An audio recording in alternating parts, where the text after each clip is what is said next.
कर खाना खा रहा होता है। फिर एक लेडी उसे इंसानों की तरह अपने साथ नहला रही होती है। अब ये फैमिली उस लैम्प के साथ इंसानों की तरह ट्रीट क्यों कर रही थी? अब इसी के साथ हम देखते हैं कि बहुत सारे घोड़े बर्फीले पहाड़ों पर घूम रहे होते हैं, लेकिन तभी अचानक से उनके सामने कुछ ऐसा आ जाता है जिसकी वजह से वो डर कर वहाँ से भाग जाते हैं। अब वो चीज क्या थी ये तो हम भी नहीं देख पाते, लेकिन एक अजीब सी आवाज हम भी सुन पाते हैं। इसका मतलब ये कि वो कोई जानवर भी हो सकता है। इसके बाद सीन शिफ्ट होकर एक फार्म पर जाता है जहाँ पर हम बहुत सारी शीप्स को देखते हैं और वो भी अचानक से घबरा जाती हैं। उन्हें देखकर ऐसा लग रहा था कि जैसे वो किसी से बचकर भाग रही हो, और वो एक फार्म से निकलकर दूसरे फार्म में चली जाती है, लेकिन एक शीप पीछे ही रह गई थी और उसकी हालत भी काफी खराब लग रही थी। उसे देखकर ऐसा लग रहा था कि बस वो मरने वाली है। अब यहाँ पर वो सारे शीप्स फार्म में खड़े होकर बाहर देख रहे होते हैं। अब वो बाहर नहीं जा सकती थी क्योंकि बाहर तूफान आ रहा था। इसके बाद हमें उस फार्म की ऑनर दिखाए जाते हैं और वो दो हस्बैंड वाइफ थे। उनमें वाइफ का नाम मारिया होता है। इसके बाद हम देखते हैं कि मारिया और उसका हस्बैंड अपनी डेली रूटीन के मुताबिक अपना काम कर रहे होते हैं। यहाँ पर हम नोटिस कर पाते हैं कि असल में यहाँ पर टाइम जंप हुआ है, क्योंकि अभी यहाँ पर हरियाली है और धूप निकली हुई है, लेकिन पहले बर्फ पड़ रही थी। उसका सबसे बड़ा सबूत ये है कि शीप्स के बाल भी काट दिए गए। इसका मतलब ये कि काफी टाइम गुजर चुका है। इन दोनों हस्बैंड वाइफ की लाइफ काफी सिंपल थी, क्योंकि ये सिटी से काफी दूर एक घर में रहते हैं और इनके पास और कोई है भी नहीं, बस ये खुद है और इनकी एनिमल्स हैं। इन एनिमल्स में शीप्स के अलावा उनका एक डॉग था और एक बिल्ली थी। अब यहाँ पर उनकी शीप्स बर्थ दे रही थी, जिसमें मारिया उनकी हेल्प कर रही होती है। खाना खाते टाइम मारिया का हस्बैंड न्यूज़पेपर पढ़ रहा होता है जिसमें लिखा हुआ था कि टाइम ट्रेवल पॉसिबल है, जिस पर मारिया कहती है कि इसका मतलब है कि जल्दी प्रैक्टिकल भी हो जाएगा। यहाँ पर हम नोटिस करते हैं कि इन दोनों हस्बैंड वाइफ के बीच काफी गैप है। ये किसी मैरिड कपल की तरह तो बिल्कुल भी नहीं रहते, एक दूसरे से ज्यादा बात भी नहीं करते, हंसना तो बहुत दूर की बात है और सोते भी एक दूसरे से अलग अलग है। इसकी वजह ये है कि इनकी एक बेटी होने वाली थी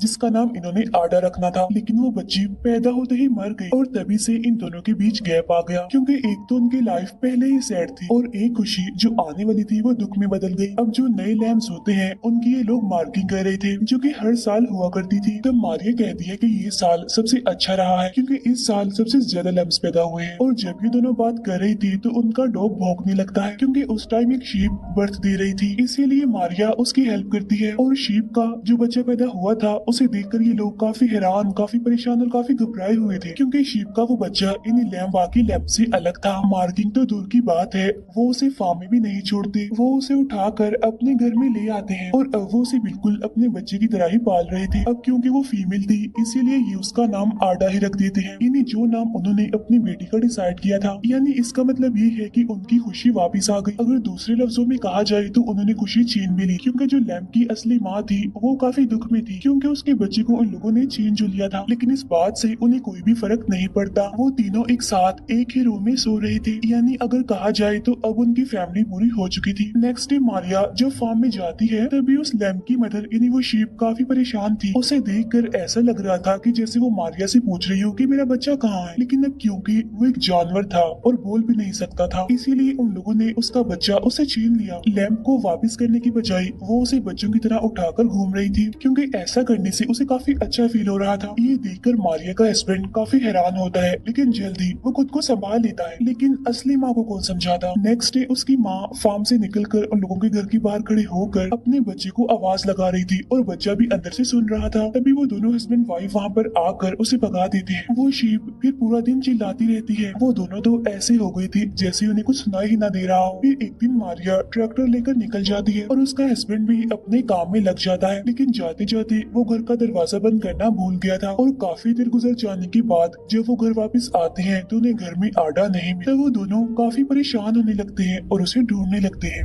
लेकिन फिर भी उसका कुछ पता नहीं चलता।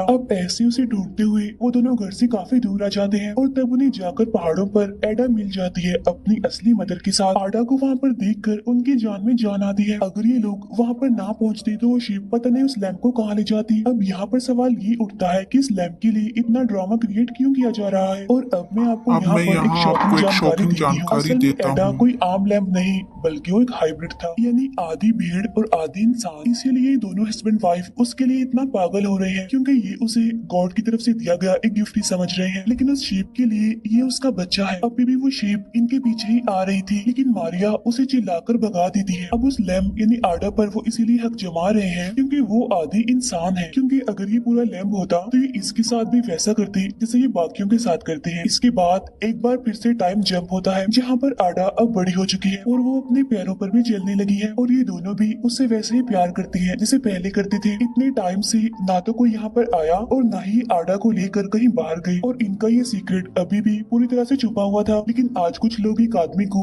वहाँ पर छोड़ जाते हैं और अब वो आदमी फार्म की तरफ ही जा रहा था। उधर मारिया को काफी अजीब तरह के ड्रीम्स आ रहे थे जिसमें उसे भयानक मेल शीप दिखाई दे रही है और ये शायद उसके लिए वार्निंग थी कि आडा को वापस कर दो। इसके बाद मारिया जब नींद से जागती है तभी आडा की मदर बाहर खड़े होकर उसे बुला रही थी। अब यहाँ पर मारिया तंग आ चुकी थी, इसीलिए वो एक गन लेकर सीधा उसके पास जाती है। यहाँ पर मारिया को उस पर जरा भी रहम नहीं आता और वो एक ही झटके में उसे शूट करके मार डालती है। इसके बाद वो उसे घसीट कर ले जाती है और एक जगह पर ले जाकर दफना देती है। अब यहाँ पर मारिया सोच रही थी कि लैम्प की माँ को मारकर वो उस बच्चे की हकदार बन गई, यानी अब उन्हें परेशान करने वाला कोई भी नहीं, ऐसा उसे लग रहा था। लेकिन वही आदमी यहाँ तक पहुँच जाता है और वो मारिया को ऐसा करता हुआ देख लेता है और यहाँ पर हमें पता चलता है कि इस आदमी का नाम पीटर है और रात वो वहीं पर ही गुजारता है और सुबह होने पर हमें पता चलता है कि वो आदमी असल में मारिया के हस्बैंड का भाई है। इसके बाद वो सब साथ मिलकर ब्रेकफास्ट करने लगते हैं। तभी वहाँ पर आडा भी आ जाती है और उसे देखकर पीटर काफी हैरान और काफी परेशान होता है। वो कुछ भी समझ नहीं पाता कि आखिर यहाँ पर चल क्या रहा है। यहाँ पर हम देखते हैं कि आडा का एक हाथ इंसानों जैसा है और एक हाथ शीप जैसा। इसके बाद मारिया और आडा नकली माँ बेटी बनकर नहा रहे थे और पीटर उनको छुप कर देख रहा था। आडा को देखकर तो वो हैरान था ही, लेकिन इससे भी ज्यादा हैरान वो इस बात से हो रहा था कि आखिर वो दोनों उसके साथ ऐसे बिहेव क्यों कर रहे हैं। वो तो आडा को ऐसे समझ रहे हैं जैसे वो सच में इनकी बेटी हो। तब तक आकर वो अपने भाई यानी मारिया के हस्बैंड से इस बारे में पूछता है कि ये सब कुछ यहाँ पर क्या चल रहा है। तब मारिया का हस्बैंड उसे सिर्फ एक ही जवाब देता है, हैप्पीनेस गॉड। वो ये भी कहता है कि तुम जब तक चाहो हमारे साथ यहाँ पर रह सकते हो, लेकिन हमारी जिंदगी से दूर रहना, हमारी लाइफ में किसी भी किस्म का इंटरफेयर मत करना। तब पीटर उसकी बात मान लेता है। वो उन दोनों के साथ काम करवाता था और उनकी फैमिली का ही पार्ट बनता जा रहा था, लेकिन आडा को एक्सेप्ट करना उसके लिए मुश्किल था। यहाँ पर हम देखते हैं कि वो मारिया से बात करने की काफी कोशिश करता है, लेकिन मारिया उसे सीधे मुंह बात नहीं करती। वो मारिया को कहता है कि आडा एक जानवर है न कि इंसान। तब ये बात मारिया को काफी बुरी लगती है। यहाँ पर एडा भी पीटर के सामने जाने से शर्माती है, लेकिन फिर एक दिन वो उसके सामने ड्रम बजाता है, इसीलिए एडा अब उसे घुल मिल रही थी और जब वो उसे घास खिला रहा था तो तभी वहाँ पर मारिया का हस्बैंड आ जाता है और ये देखकर वो अपने भाई पर काफी गुस्सा करता है, क्योंकि वो तो आडा को अपने बच्चों की तरह ही समझते थे और उनके बच्चे को कोई जानवर की तरह ट्रीट करेगा तो उन्हें बुरा तो लगेगा ही। और ये बात पीटर को भी अच्छी नहीं लगती। नेक्स्ट डे जब वो लोग सो रही थी तो पीटर एडा को लेकर वहाँ से चला जाता है। उसके हाथ में एक गन भी थी, जिसे देखकर हम समझ जाते हैं कि वो काम तमाम करने वाला है, यानी वो एडा का खेल खत्म करने वाला है और वो एडा पर गन पॉइंट भी कर देता है। उधर मारिया एडा को वहाँ पर ना पाकर काफी घबरा गई थी और जब वो पूरे घर को चेक करती है तो उसे आडा मिल जाती है पीटर के साथ। आडा